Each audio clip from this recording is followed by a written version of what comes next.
What's going on, guys, and welcome to Who to Sign For. Now in this series I'm giving you my recommendations on what players to sign for a specific team in career mode. Before we go on, I will say that the signings you'll see aren't designed to be realistic, and the player ratings and potentials of players may vary depending on what database you're using and how they perform for you during the season. Obviously, you don't have to follow all the tips. This is really just a set of guidelines to give you a hand if you're stuck for ideas and want some suggestions on what players you can sign for a certain club. This is mainly aimed at those of you out there who may be new to the game or just need a little bit of advice, or for those of you out there who just want a few recommendations on what players to sign for a team that you may be using in career mode this year. And in today's episode of Who to Sign For, guys, we're going to take a look at the Boing Boing Baggies, who earned that nickname quite a few years ago now when they were considered a bit of a yo-yo team. A Premier League side, a Championship side, a Premier League side, a Championship side, and so on. But it's now been a few years since West Brom have been in the top flight, and last season they got off to a fantastic start in England's second tier, only to fall away mid-season. They went on a really tough run between January and February. They sacked their manager, replaced him with Steve Bruce. They didn't finish the season off too badly, but in the end finished in 10th place and missed out on a playoff place. West Bromwich Albion are a great team for an RTG in the English Championship though, and there are many reasons why. Now in the transfer budget, it's sort of a really sound budget of around £15 million plus. That's a lot of money to work with for a Championship side. It's a 3.5-star team, which makes it one of the stronger teams in the Championship, and definitely should be targeting at the very least a playoff place. And there are a couple of decent young players here as well. Yeah, it's a really good team for a FIFA career mode if you're looking for an RTG in the Football League. Having said that, it still does have a couple of old players that you'll want to shift on. They've got the real stadium, the Hawthorns in the game as well, and of course being West Bromwich Albion, with the rivalries you'll have, you've got some great black country rivalries. You know, you've got your likes of Wolves, your Birmingham, Aston Villa, for example, so quite a lot of local rivals, if you will. Definitely worth a go for a FIFA career mode. I think it'd be a great RTG side to start off with in the Championship. So as I run through the team, once again, it's a 3.5-star team. As you'll see, quite a few players have been loaned out or loaned in. Matt Clark, the most noteworthy one in the back line as your centre half. And there are 3 players that deals come the end of the year. Personally, I would only give out one new contract, and that is to your shot stopper, Sam Johnston. Now, Johnston has actually left West Brom in real life,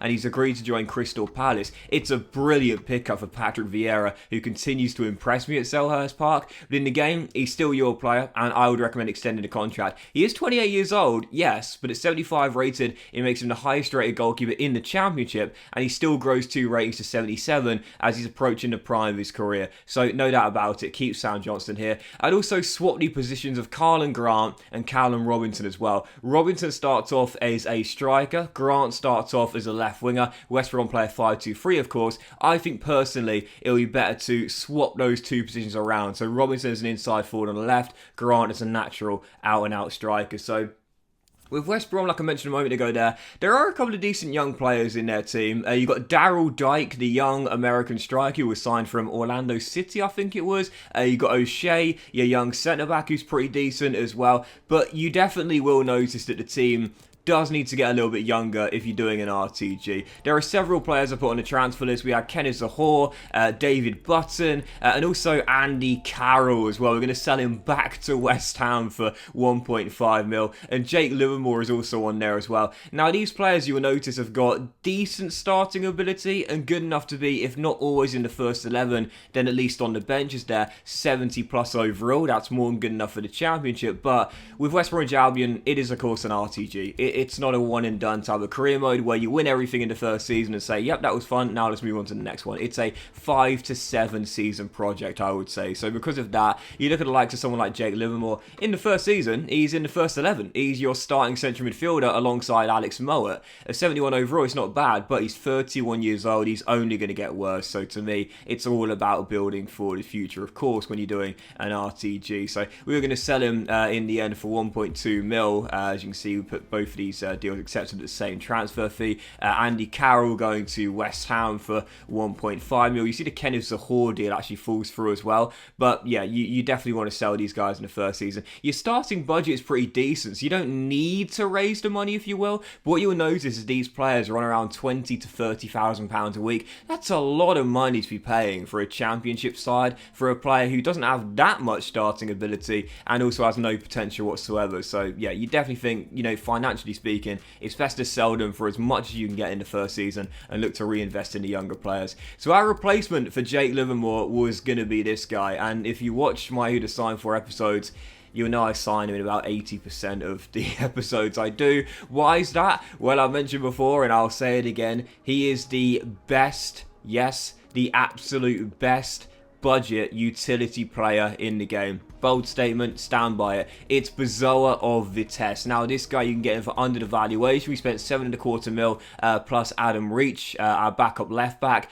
And this guy is just unbelievable. I am this guy's biggest fan, you know, and I can't deny it. He is just literally amazing. He is a centre-back listed in the game. When you look at his stats here, with high-low work rates, yeah, he could definitely fill in at centre-back at 6 foot with good physicals. But to me, there's no doubt about it. This guy will be much better faced further up the pitch. He used to play through the middle of the park. That's where I'd play him. You can get him for, again, under the valuation as his contract's up come the end of the year. We got him for, again, I think it was 6.25 or 7.25 plus Adam Reach, and again, he's only 24 years old. He starts off 76 rated, and whilst his potential is considered 80, he could far exceed that once you change his position to a more attack-minded position like the CM area where we're going to, and also make sure this guy gets on the development plan with first team foot. We can definitely get into the mid-80s, no doubt about it. Absolute bargain buy this year. We're also going to sell Matt Phillips to Anderlecht, and I would recommend a new left-back as well. We swapped out Adam Reach, who just came in for the new season, to Vitesse in exchange for Bezoa as well. But I would recommend a new left back here. You have Townsend, of course, but at 28 years old, you'll want someone younger. This is probably the best budget British left back in the game. It's Aaron Hickey, the former Hearts man who's now making a name for himself out in the Serie A with Bologna. You can get him for slightly over the valuation. We spent 6.9 mil plus a sell-on clause as well. His weekly wage is reasonably low for a championship side as well at 10 grand a week. We pay 12.5 grand a week, so it's not going to add to our wage bill. And again, this guy is just 19 years old, so he's still a teenager, but starting off 73 rated with 85 potential. Yep, this guy is a fantastic choice for a wing back in FIFA career mode. He's got great stamina, solid defensive stats, and what you'll notice about Hickey, he's got a 5-star weak foot as well. So if you want, you can play him right back or left back. Totally up to you. He'll be equally adept at both positions. And again, no doubt about it, this guy will be a starting left back for all the years you're at the Hawthorns. 73 overall means he's better than Townsend now. He's 9 years younger as well. And again, 85 potential. He'll be your starting left wing back for all the years you're at the Hawthorns. I also recommend a new winger with West Brom as well. Also, we're going to sell Matt Phillips to Anderlecht. And of course, you know, we do have Robinson, who are training to the left-hand side. You know, on the right-hand side, there's the youngster Grady D and Ghana. But you might want someone with more potential than those guys. And this is this is one of the best bargain final third players in the game. It's Fabio Carvalho, of course, the Fulham wonder kid that's now moved on to Liverpool, of course. You can get this guy for under the valuation as his contract is up come the end of the season. We spent, I think it was 4 million plus Jake Livermore. That is the biggest fleece of the century. But this guy is an amazing offensive based player. What I love about Carvalho is he's very versatile. He's quick, technically he's fantastic, and he's got a 4-star weak foot as well with high medium work rates. If you want, you can play this guy through the middle, but in West Brom's 5-2-3, I think he'd be a little bit wasted as a natural CM, so to me, he'd be much better on the wing. It'll only take him 2 weeks to have position change, because once again, CAM, CF, on the wing, any of those 3 positions, he's got the stats to do that. I would train him to a new right winger, replace Grady D and Ghana, drop him to the bench, and after we sold Matt Phillips as well, that's how wingers sorted. So yeah, I definitely would recommend Carvalho for West Brom. He'd be an amazing signing. So we changed Robinson and Grant's positions.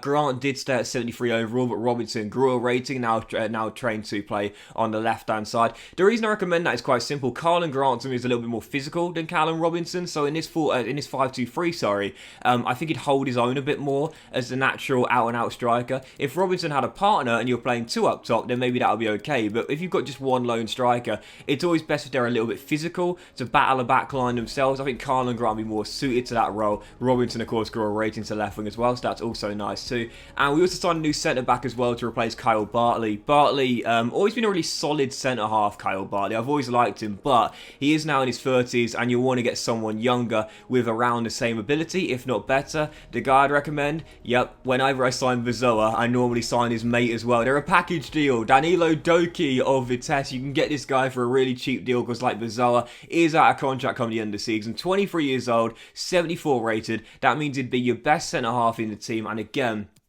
he's got 80 potential as well. So a great centre-half to come in. And in this back five, you want someone with real first-team quality with your three centre-halves. Danilo Lodoki's got that. He'd be an amazing option for this West Bromwich Albion side. And again, for 2 mil, I think it was, plus Kyle Bartley, that's an absolute steal right there. Selling an ageing centre-half that's worse than the guy we just bought in and only paying a small transfer fee as well. That's an absolute steal. So we also sold Romain Sawyers. I'm not sure I showed you at the start of the episode. I might have done, but I recalled him from Stoke.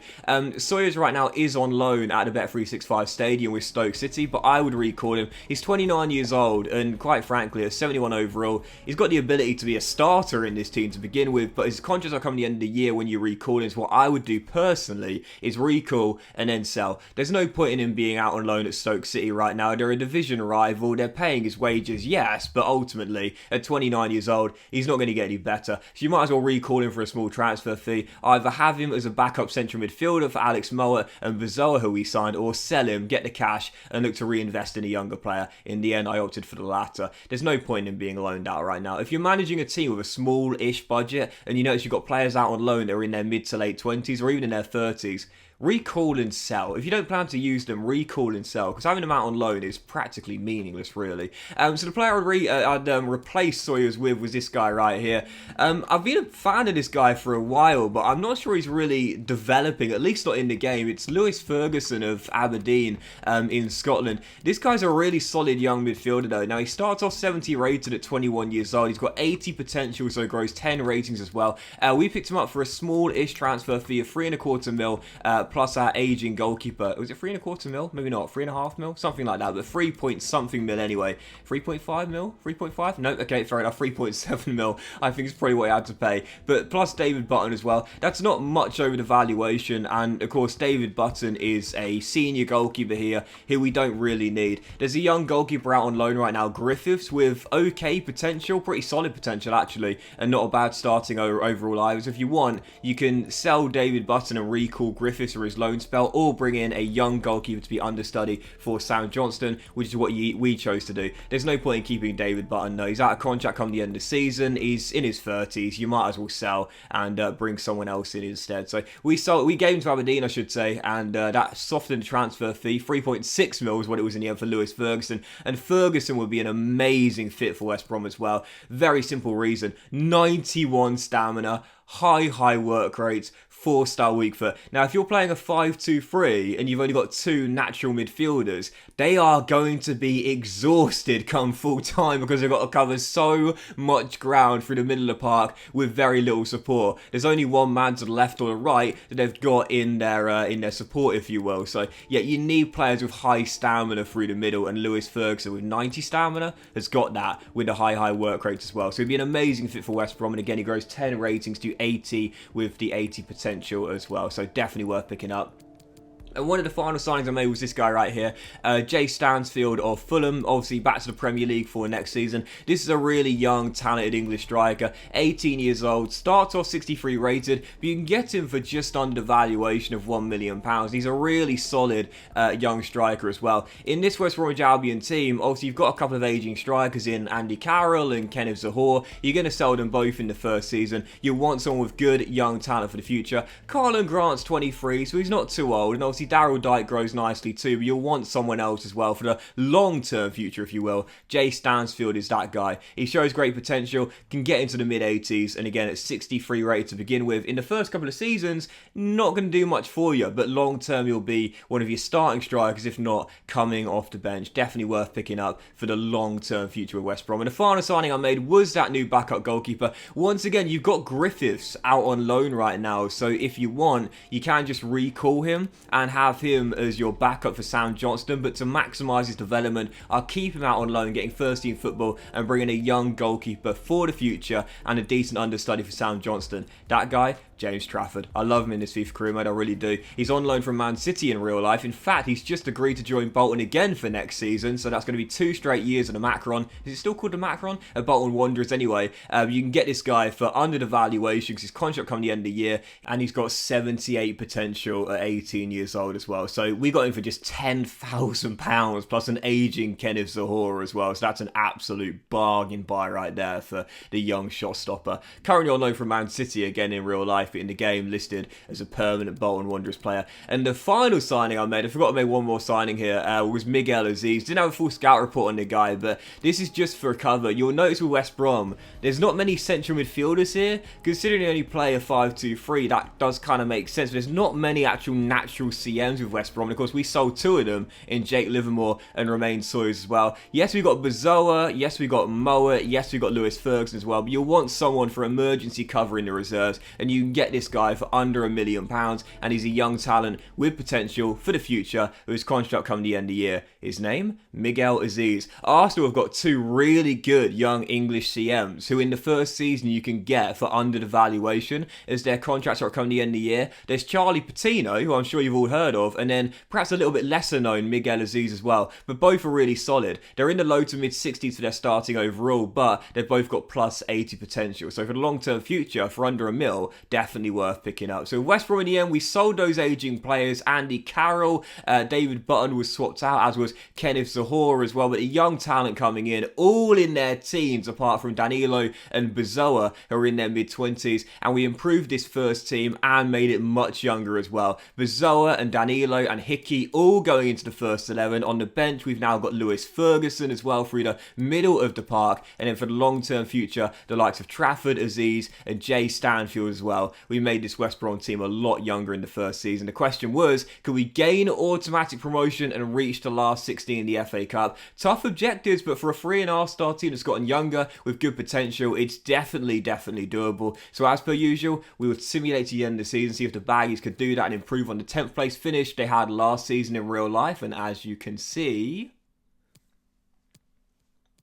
well, there were no playoff games, so I felt very confident we'd done it. I watched the simulation go by, and we had an amazing mid-season. It was really ironic because in real life, it was mid-season where last year West Brom kind of collapsed. They went on a really poor run, fell away from the automatic promotion places outside the playoffs, and they never really managed to recover. But in the same, it was really funny because we actually had a brilliant January and February, and that's what propelled us to promotion. League's top scorers with 90 goals and did win the championship with 99 points as well. And there's no doubt about it, that's definitely doable for this West Bromwich Albion side because it's a side that's 3.5 star, which makes them one of the best teams in the championship. And of course, if you do bring in some younger players as well, as I often say, the team will be better at the end of the season than it was at the start. And why is that? Well, because it's a younger team that's going to grow in terms of rating as the year goes by. So we started off as a 3.5 star team, but you'll see come the end of the episode, we actually grew it to a 4-star team. And a 4-star team should be winning promotion to the Premier League every day of the week in the championship. So as you'll see, the FA Cup as well, we did reach the last 16, so we hit both our domestic objectives. We were knocked out by the Blades in the end. We went to the semi-finals, but Liverpool did beat the Saints in the final of the FA Cup. So yeah, we hit our FA Cup objective, we hit our championship objective by winning the title. Job done for Steve Bruce's Baggies in the first season, and no doubt about it, that's what you should be targeting the first season. West Brom last year finished in 10th, and that was mainly due to their mid-season collapse. Any Baggies fan will tell you that they expected to be at least in the playoffs last season. In the end, they finished in 10th place. For you with West Brom though, you're taking over a 3.5-star team with, again, some decent young talent. Darren O'Shea, the young Irish centre-half. Daryl Dike, the American striker as well. And if you can replace those senior players as Bazoa grows to 81 overall, I love him so much, man. If you can replace those senior players, your Kyle Bartleys, your Andy Carrolls, your Jake Livermores, for example, you can bring in younger talents like the likes of Danilo coming in to replace Kyle Bartley, Bazoa coming in to replace Jake Livermore, and it's a much younger team that's going to grow really nicely in the first season if it gets to game time, which it should do in this team. And there's no doubt about it, you should be targeting promotion. If you can't do it via the top two, going up via the playoffs is definitely achievable as well. It's a strong competitive division, the championship. Everyone knows that. It gets stronger every single year, but this is a West Brom side side with a lot of first team quality, and we again improved it from 3.5 star to 4 star, and in the first season that should see you through to the Premier League. It's a great team for an RTG though. Again, it's got really nice kits. The Hawthorns, the real stadium, is in the game. You got great black country rivalries with Wolverhampton Wanderers, Aston Villa, Birmingham as well. Top team for an RTG. Get them back to the top flight, and instead of being the Boing Boing Baggies, try and be the secure Baggies once you get to the Premier League. For an RTG starting off in the Championship with a really good starting budget, a couple of decent youngsters, but definitely a rebuild required as well. It's a really fun team for an English RTG. I highly recommend West Brom for a FIFA career mode this year and next as well. But that will end today's episode of Who to Sign For, guys. So big thank you for watching. Really hope you have enjoyed it. And if you have enjoyed today's episode, then please do drop a like. Most love to you all. Have a fantastic day, and I will see you for the next episode of Who to Sign For very soon.